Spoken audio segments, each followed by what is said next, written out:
Arcane made me feel things nothing else has. And it wasn't the plot, the animation, the drama, the characters, or the world. It was this. Don't get me wrong, Arcane isn't the first piece of media to evoke emotion, and it won't be the last. However, many other viewers have echoed similar feelings, not just about the emotions the show evoked, but about how unfamiliar and profound those emotions felt. So what sets Arcane apart? What is it doing differently from other media? A lot.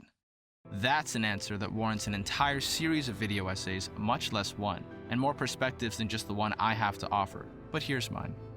In the first 3 episodes of Season 1, we follow a young Powder, struggling to keep up with her big sister Vi and their adoptive brothers Milo and Clagger. Milo sees Powder as a liability, especially after the failed heist at Jace's apartment, where she loses the items they worked so hard to steal. Despite this, Vi remains Powder's anchor, providing her with confidence and reassurance, providing her with the confidence to keep trying despite mistakes. Whether that's teaching her how to get around or get away from enforcers, we see that Powder draws her confidence from knowing that her sister, her role model, trusts her. This is what allows Powder to rise to the occasion no matter what goes wrong. And she's not without fault, she does make mistakes. This isn't something we're told outright, or that's spelled out for us by the creators. It's shown to us, when Vi stands up for Powder and dotes on her. But then, everything changes. When Vander is kidnapped by Silco, Vi and the others set out to rescue him. Vi recognizes the stakes are higher than ever, and after watching Benzo get torn apart, she's understandably risk-averse. Powder, eager to help, gets up to join them, but Vi stops her. I need you to sit this one out, Powder.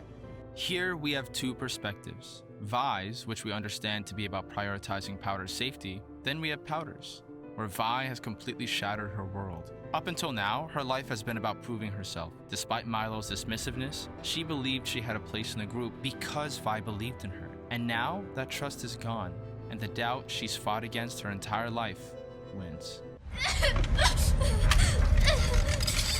Again, the show doesn't spoon-feed us this realization, it lets us feel it. Powder doesn't sit and cry gracefully like in so many other shows. No, she breaks down in a way that is raw, ugly, and painfully real. And this pattern continues throughout the series. Here, when we see Silco believing Savika won't betray him to put Finn in power of the Undercity, yet we see that Silco knows he can be wrong, and that possibility is enough to leave him visibly shaken. Or later, when Powder is abandoned by Vi, and we don't get calm, cool composure from our main character, we see someone desperate, unraveling from their support system being snatched from beneath them like a rug. Or even earlier, in that same scene, when Vi, typically stoic for her sister's sake, loses her composure and strikes that same little sister in a moment of overwhelming grief. Whether you are of the belief that emotions should be kept hidden or worn on your sleeve, we can agree on one thing. Emotions, especially sadness, anger, and grief, are messy and ugly in these manifestations. When I set out to write this video, I didn't start from Powder's rooftop leap or Milo's bullying. I started from this bedroom tantrum and the way it made me feel.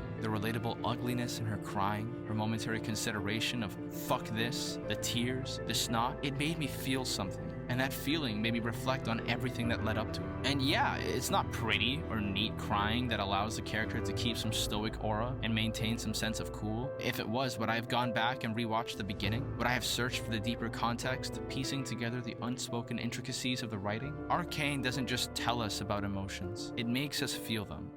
That's the beauty of it.